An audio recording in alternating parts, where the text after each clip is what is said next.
That's it. Your life is very short.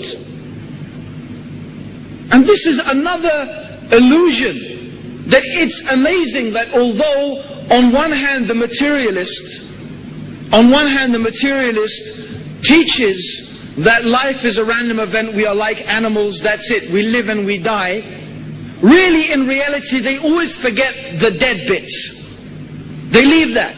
And they somehow imagine, in spite of things dying in front of them constantly the whole time, people seem to live under this illusion that they are going to live on this earth forever.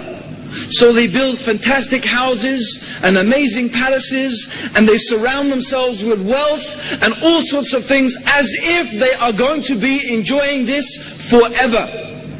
And really, believe me, some of them actually really have this idea. They don't think they're going to die. My father, may Allah guide him to Islam, he's 82 now.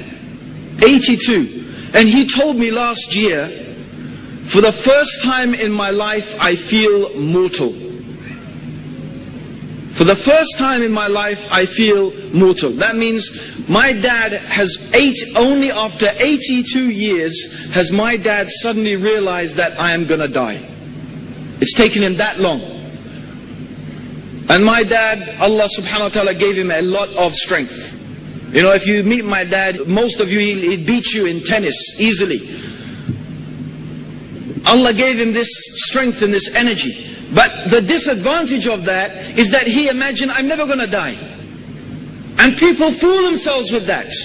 And only maybe when they get very old and they get weak and they start realizing, wait a minute, my strength has left me and I'm 82 years old and no one is really going to live beyond 90, maybe 100 maximum. You realize suddenly, no, death is going to come.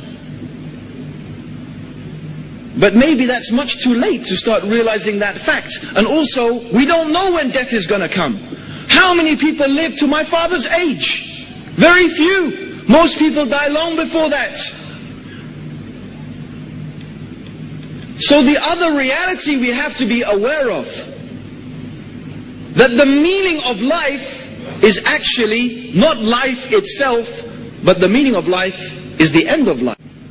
The true meaning of life is the end of life. And this is explained so beautifully in a hadith of the Prophet sallallahu alaihi wasallam. The Prophet sallallahu alaihi wasallam said, what have I got to do with this world? I am like a rider on a journey who has taken rest underneath the shade of a tree and then continues on his journey. Let us think about this beautiful, beautiful similitude. This allegory that the Prophet ﷺ has given us about this dunya, about this world. This world is like a man, first of all, you imagine someone on a long journey, especially in those days, through the desert, in the heat, traveling for many, many hours, many, many days, in fact, perhaps many weeks. So imagine you are on your camel in the desert, traveling for many days. What would happen, do you think, if you did not stop and take a rest? If you did not stop and take a rest, you will not complete your journey, because you will fall off your camel, maybe in the night or the day, from exhaustion. The camel would keep going and you would be left in the desert alone to die.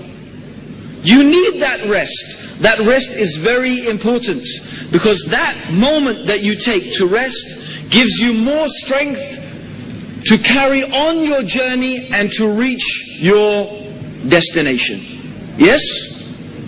So when the man is sitting underneath the shade of the tree, he is getting what he needs in order to complete his journey. This is part of his za'ad, his provision. His provision. Okay? So this is our existence. Our existence is like a long journey. From when Allah, He created us until we reach our destination. But our destination is not this world. No. This world is like the rider who takes the shade underneath the tree. That tree and that shade is not his destination, is it? He doesn't say that, oh, that's how I've arrived now, I've reached my destination, here I'm going to stay. No. His destination is some city or some town or some place. He's only resting briefly to take what he needs. This is this life, brothers and sisters. This life for us on this earth is like a man resting underneath the shade of a tree on a journey. We are here just to take what we need in order to reach our destination. And what is our destination that we want to reach, that we desire to reach? It is paradise. And the destination that we want to avoid is the hellfire. And the stage that we have to pass before we get there is the day of judgment. And what is Allah going to reckon for us, and what is Allah going to account for us, except our deeds? Good deeds and bad deeds. So what do we need from this life? Good deeds. That is the provision we need from this life. That is what we need to take from this world.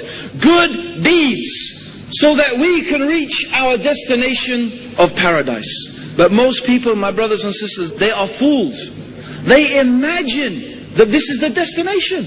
They have been confused, and they have been taken in by the life of this world, and they have been deceived by the life of this world, and they imagine this is the destination. Here I am, I've arrived. What a beautiful world it is. Look at the sun, look at the trees, look at these nice things. And they amass the wealth, and they build nice houses, and they have palaces for themselves and cars, and they believe this is it. So they do everything they can to acquire the things of this world. But the reality is, they will die, and they will not take any of it with them. And then they will see the true reality, and they will see that they have prepared nothing for their journey. And when they meet Allah on the day of judgment, what deeds will they have? What deeds will they have? Nothing. They acquired nothing with their deeds. They got no benefit from it. Because they didn't do it, and even the things they didn't do that hoping that they will have something waiting for them in the next life. These people who did, in some of them, it's true, they do good deeds. They do good deeds. But these good deeds will only benefit them in the life of this world. They did not do that seeking the hereafter. It's no good if you have a bank account and you just put your money in the bank account. All you will get is what you put in. But if you invest your money in a business, or in the terms of the kuffar, if you put it in an interest-bearing account, it's not halal for us, but I'm just giving you an example. If you put it in an interest-bearing account, then you not only have your money, but you have what you have earned on top of it. Yes? You have the interest you have earned, so you're making something. You can't put your money in a normal account and expect that you will get the return on it. You will not. So a person who invests all their effort in the dunya, how can they expect that they are going to get something in the akhirah when they meet Allah? Because they did not invest in that. They only invested in the dunya. This is another explanation why the deeds of the disbelievers are of no benefit to them on the day of judgment. They are of no benefit to them on the day of judgment. Because they invested only in this life. They did not invest in the akhirah. They did not invest in the life to come. And the only way you can invest in the life to come is by following what Allah wants us to follow, by investing the way Allah wants us to invest.